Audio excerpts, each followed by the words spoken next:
Vaseline? What the hell is that for? Well, I tell you what, Curly says he's keeping that hand soft for his wife. George studied the cards absorbedly. That's a dirty thing to tell around, he said. The old man was reassured. He had drawn a derogatory statement from George. He felt safe now, and he spoke more confidently. What do you say, Curly's wife? George cut the cards open and put out a solitary lay, slowly and deliberately. Purdy? He asked, casually. Yeah, Purdy. But George studied his cards. But what? Well, she got the eye. Yeah? Married 2 weeks and got the eye. Maybe that's why Curly pants is full of ants. I seen her give Slim the eye. Slim's a jerk-line skinner. Hell of a nice fella. Slim don't need to wear no high-heeled boots on a grain team. I seen her give Slim the eye. Curly never seen it, and I seen her give Carlson the eye. George pretended a lack of interest. Looks like he was gonna have fun. The swamper stood up from his box. Know what I think? George did not answer. Well, I think Curly's married a tart. He ain't the first, said George. There's plenty done that. The old man moved toward the door, and his ancient dog lifted his head and peered about, and then got painfully to his feet to follow. I gotta be setting out the wash basins for the guys. The teams'll be in before long. You guys gonna buck barley? Yeah. You won't tell Curly nothing I said? Hell no. Well, you look over here, mister. You see if she ain't a tart. He stepped out the door into the brilliant sunshine. George laid down his cards thoughtfully, turned his piles of 3. He built 4 clubs on his ace pile. The sun's square was on the floor now, and the flies whipped through it like sparks. A sound of jingling harness and the croak of heavy-laden axle sounded from outside. From the distance came a clear call. Stable Buck! Oh, Stable Buck! And then, where the hell is that goddamn N-word? George stood at his solitary lay, and then he flounced the cards together and turned around to Lenny. Lenny was laying down at the bunk watching him. Look, Lenny, this here ain't no setup. I'm scared. You gonna have trouble with that Curly guy. I seen that kind before. He was kinda feeling you out. He figures he's got you scared and he's gonna take a stock at you the first chance he gets. Lenny's eyes were frightened. I don't want no trouble, he said plaintively. Don't let him sock me, George. You just can prevent that, I guess. George got up and went over to Lenny's bunk and sat down on it. I hate that kind of bastard, he said. I've seen plenty of 'em. Like the old guy says, Curly don't take no choices. He always wins. He thought for a moment. If he tangles with you, Lenny, we're gonna get the can. Don't make no mistake about that. He's the boss's son.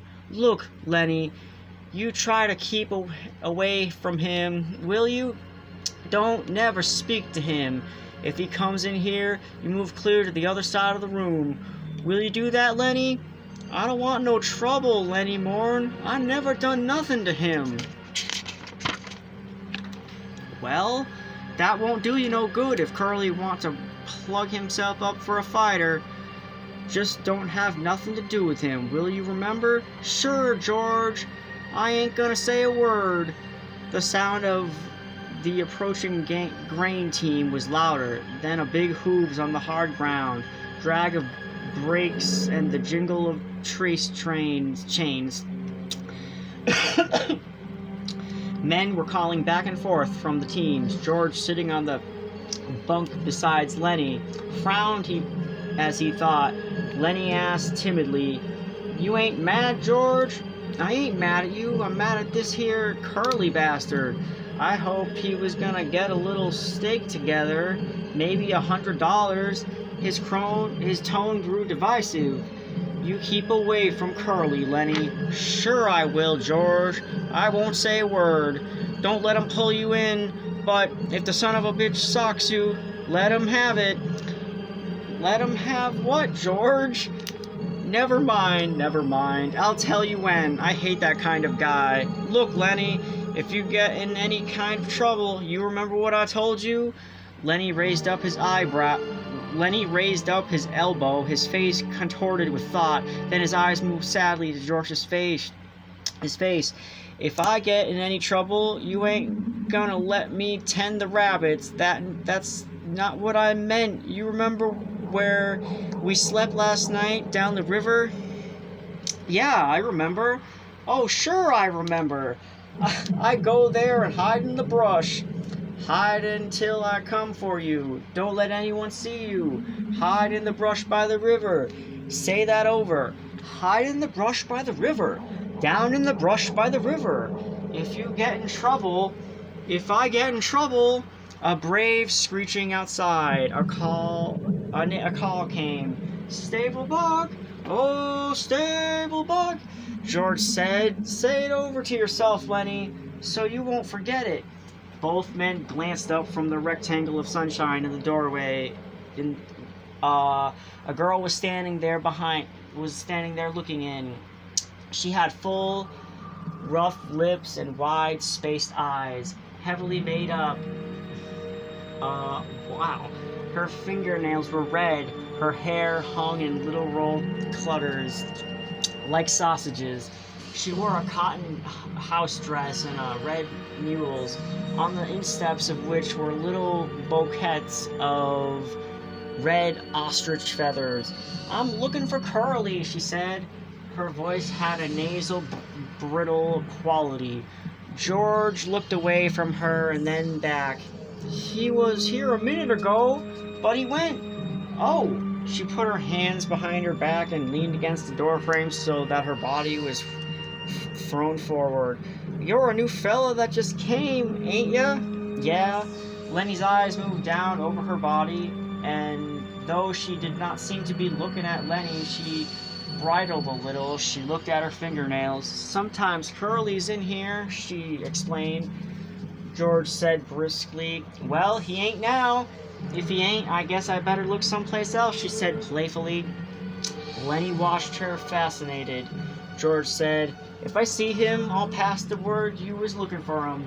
She smiled archly and twisted her body. Nobody can't blame a person for looking, she said. There were footsteps behind her, going by. She turned her head. Hi, Slim, she said. Slim's voice came through the door. Hi, good looking. I'm trying to find Curly Slim. Well, you ain't trying very hard. I see him going in your house. She was suddenly apprehensive. Bye, boys, she called into the bunkhouse, and she hurried away. Wow. George looked around at Lenny. Jesus, what a tramp, he said. So that's what Curly picks for a wife. She's purty, said Lenny defensively. Yeah, and she's sure hiding it. Curly got his work ahead of him, but she'd clear out for $20. Lenny still stared at the doorway where she had been. Gosh, she was purty, he smiled admiringly. George looked quickly down at him, and then he took him by the ear and shook him. Listen to me, you crazy bastard, he said fiercely. Don't you ever take a look at that bitch. You don't care what she says, what she does. I seen 'em poisoned before, but I never seen no piece of jailbait worse than her. You leave her be. Lenny tried to disengage his ear. I never done anything, George. No, you never. But when she was standing in the doorway showing her legs, you wasn't looking the other way neither. I never meant to harm, George. Honest, I never. Well, you keep away from her, 'cause she's a rat trap if I ever seen one. You let Curly take the rap. He let himself in for it. Glove full of Vaseline. George said disgustedly. Shit. And I bet he's eating raw eggs and waiting the patient medicine house. Writing to the patient patent machine houses. Lenny cried out suddenly, "I don't like this place, George. This ain't no place. I want to get out of here. We gotta keep it till we get a steak. We can't help it, Lenny. Well, get out just as soon as we can. I don't like it no better than you do." He went back to the table and set out a new solitaire hand. "No, I don't like it," he said. "For 2 bits I'd shove out of here. If we can just a few dollars in the poke, we'll shove off and go up on the American River and pan gold. We can make maybe a couple dollars a day there, and we might hit a pocket." Lenny leaned eagerly toward him. "Let's go, George. Let's get out of here. It's mean here." "We gotta stay," George said shortly. Shut up now. The guy'll be coming in." From the washroom nearby came the sound of running water and rattling basins. George studied the cards. "Maybe we ought to wash up," he said, "but we ain't done nothing to get dirty." A tall man stood in the doorway. He held a crushed Stetson hat under his arm while he combed his long black damp hair straight back. Like the others, he wore blue jeans and a short denim jacket. When he had finished combing his hair, he moved into the room, and he moved with the majesty only achieved by royalty and master craftsman. He was a jerk-line skinner, the prince of the ranch, capable of driving 10, 16, even 20 mules with a single line to the leaders. He was capable of killing a fly on the wheeler's butt with the bullwhip without touching the mule. There was a gravity in his manner, and quite so profound that all talk stopped when he spoke. His authority was so great that his word was taken on any subject, be it politics or love. This was Slim, the jerk-line skinner. His hatchet face was ageless. He might have been 35 or 50. His ear heard more than she said to him, and his slow speech had overtones not of thought, but of understanding beyond thought. His hands, large and lean, were delicate in their action as those of the temple dancer. He smoothed out his crushed hat, creased it in the middle, and put it on. He looked kindly at the two in the bunkhouse. It's brighter than bitch outside," he said gently. "Can't see nothing in here. You the new guys?" "Just come," said George. "Gonna buck barley?" "That's what the boss says." Slim sat out on the box across the table from George. He studied the solitaire hand that was upside down to him. "Hope you get on the team," he said. His voice was very gentle. I got a pair of punks on my team that don't know a barley bag from a blue ball. You guys ever bucked any barley?" "Hell yes," said George. "I ain't nothing to scream about, but that big bastard there put up more grain alone than most pairs did." Lenny, who had been following the conversation back and forth with his eyes, smiled complacently at the compliment. Slim looked approvingly at George for having given the compliment. He leaned over the stable and snapped the corner of the loose card. "You guys travel around together?" His tone was friendly. It invited confidence without demanding it. "Sure," said George. "We kind of look after each other."